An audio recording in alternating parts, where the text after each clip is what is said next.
嗨，大家好！大家都说想看一下我们村里面的这些老人每天都是怎么干活的。下面呢，正好有2户老人家正在打听插秧。最近啊，也是农忙时节了，再过几天就要开始插秧种玉米。我们往这个石梯走下去。其实啊，农村的这些生活气息还是值得被记录的，因为再过很多年啊，可能就没有人干农活了。因为他们都是这种古法式的干农活，就是用那个牛来耕地，现在都是用机械化的东西代替了。现在一共有2户老人在这下面耕地，一户呢是族长爷爷他们，还有一户是已经搬走的村民。这下面一共有3户人家在种稻谷。我们刚来的时候还是有很多人在种的，因为现在的气候不行了。没有什么雨季，所以说大家都放弃了。从这个位置看上去，我们的房子特别的漂亮。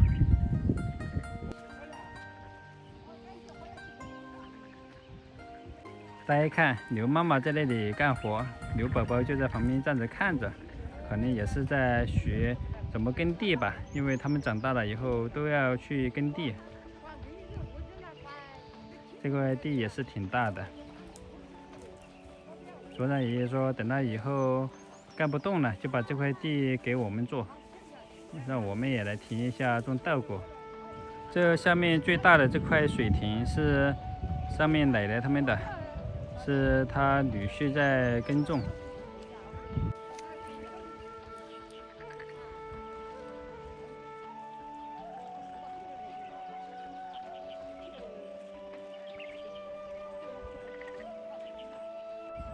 从这个位置看上去就是我们的茶室。来福真的是我走到哪里跟到哪里，生怕把我搞丢了。来福，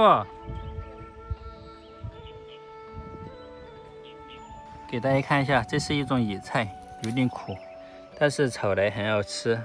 三嫂每次到山上来都喜欢来在这种菜区，在这个菜区炒。出太阳后，村里面的这个景色太迷人了。大家看到那块地没有？那是妈妈种的油菜，那个油菜花已经过落了，已经在开始结菜籽了。爷爷在耕地的同时，奶奶就把这个田坎给它修复一下，这样就不会漏水。这位奶奶活不干了，就在这里聊天。他们也是上来耕田的。大家看这个小牛不放心了妈妈，一直都在身边跟着，草也不去吃。有可能它是在学，因为牛与牛之间它是会交流的。那妈妈在那里干活的时候，肯定跟牛宝宝说了，你跟着学一门手艺，将来才有大作为。来福，你怕牛啊？来福看牛在那里耕地，他有点怕。哦，牛宝宝看到来福了，他要上来找他麻烦。你上来干嘛呀，小朋友？你不要欺负我们来福哦。你这么大的个子，他怕你。来福，不怕不怕，他不欺负狗的。你是好宝宝，知道吧？你看，去嘛，去玩，去找牛宝宝玩，他不敢去。你跟我玩什么嘛？我们2个语音又不相通，你跟我摆龙门阵，我又听不懂。来，跟我说一下，有什么话想跟我说的？没事，我不会放弃你的啊。你不要亲我，你都没刷牙，你口臭，知道吧？哎呀，哦，哎呀，来福，来福，来福，哎呀呀！行了行了行了，下去玩吧，下去玩，下去嘛，不去啊？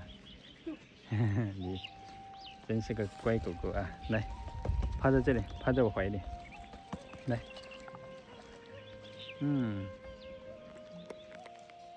哎呀，开心开心！来福只有跟我一起的时候才会露出笑容，是不是？你还知道吗？我第一次去鸡里的时候，你还凶我，你还咬我，现在还要咬我不？不了。那天就是到远方旅行，他们到我们这里来玩，他去凶他们，然后转过身发现是我，他就做出那种不好意思的表情。没想到狗也会尴尬呀，是不是啊？牛宝贝，看到这种小牛好可爱呀，好想抱一抱它，可惜它太重了，至少有200的斤吧。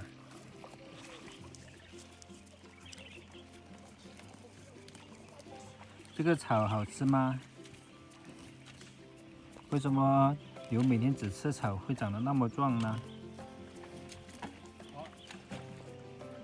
不是说营养均衡吗？你们平时吃肉吗？不吃呀。那吃油和盐吗？也不吃。那你们肯定吃辣椒。要活完没，老公？活几斗了？活2斗了。还要打刨哈。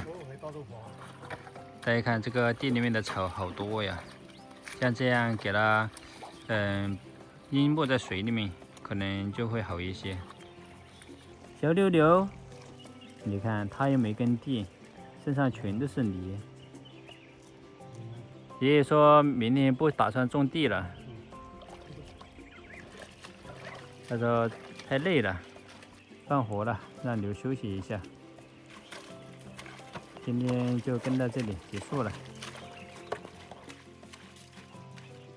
这牛从早上就开始干活，干到下午5点多了，现在终于自由了。你看，把那个枷锁给它放下来后，它马上就走了。如果说那个没放下来的话，主人不给它弄下来，它是不敢走的。所以说牛是很勤劳的，它也懂得做人。快点，你妈妈去吃草去了，赶紧去找她。你看，看到妈妈出来后，赶紧去找妈妈去了。组长爷爷是很勤劳的，像村里面有很多事情，他需要去调解。可能大家会说，组长难道就只管2、3户人家吗？其实不是的，因为我们村里下面有一个村寨，特别的大，下面也是他在去协调一些工作的。奶奶把这个田坎铲干净后，爷爷用这个稀泥再去给它敷厚一点，像这样的话，不但能保护田坎，还能让它不漏。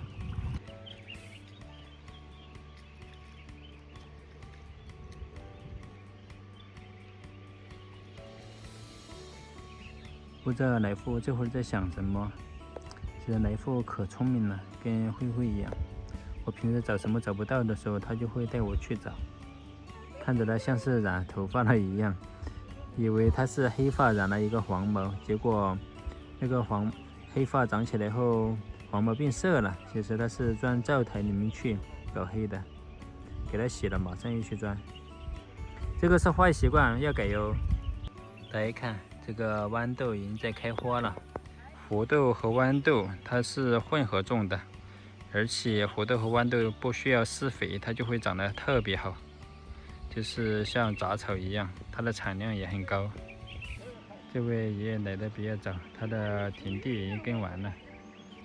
这个牛今天也是辛苦了一天了。大家看，爷爷他们从沟里面拉了2条水管就过来。现在沟里面的水资源比较丰富，他们直接把水像这样灌过来。靠天吃饭是没办法了，只能用人工来干预。现在这水丰富了哈。哎呦，这涨水就有。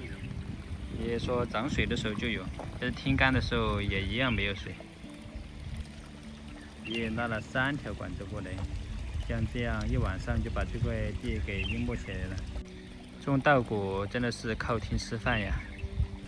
大家听沟里面潺潺流水的声音，要是一年四季都有这么大的水就好了。我们就可以做一个鱼池，让它流动起来。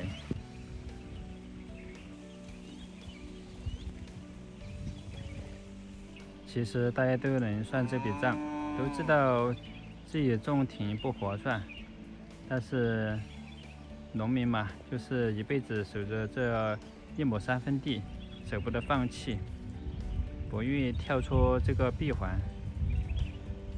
虽然出去打工挣钱能买很多大米，但是他们觉得这个地不能丢。现在牛宝宝已经和牛妈妈汇合了。走，来福，我们下去。这个水量特别的大，如果说长期的有这么大的水的话，这地里面都可以养鱼了。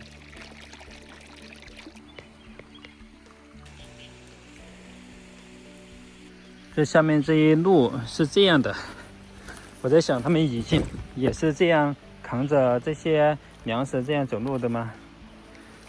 这里面就是老妈种的一些胡豆和豌豆，还有油菜，还不下坡啊水。还没有，我还要。他们从城里面到山里干农活，走路都要走1-2个小时才能到。他们这块地也是用管子拉了水进来，因为这个水量不够，所以说他们在中间立了一个临时的坎，让它这边水阴起来，然后这边把它弄好后再去弄另外一边。大家看，2级分化，这边是干的，这边已经把它耕出来了。所以说这些田地，如果说不用管子拉水进来的话，它是蓄不起来水的。现在雨季的话，水量比较大，就怕天干的时候，那就没办法了。那个时候就是靠天吃饭了。如果说长期干旱的话，这个稻谷一年又白忙活。我们把这个田坎给它好好犁一下，防止漏水。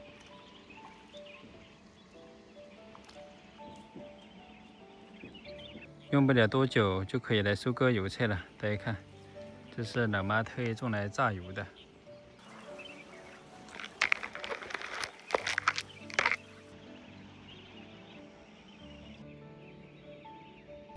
我们现在回去喽。还记得我和小琴第一次来到这里，就是因为往这个步道走上来太有感觉了，特别喜欢。然后从这里一眼看上去，就能看到那里的房子，然后我心中就潜移默化的想着，要是能生活在这里就好了，那个房子要是我的就好了。然后无意间组长爷爷在那里跟着上面就是放牛爷爷他们公，然后我们就是随意问了一口，我们问组长爷爷这个房子谁家的，他愿不愿意卖？他说愿意卖呀，这些房子都不要了。然后我们就让他去给我们问了一下，结果人家还真的要卖。然后我们就从那个时候开始，就一直生活到了现在。现在时间已经过去了快5年了。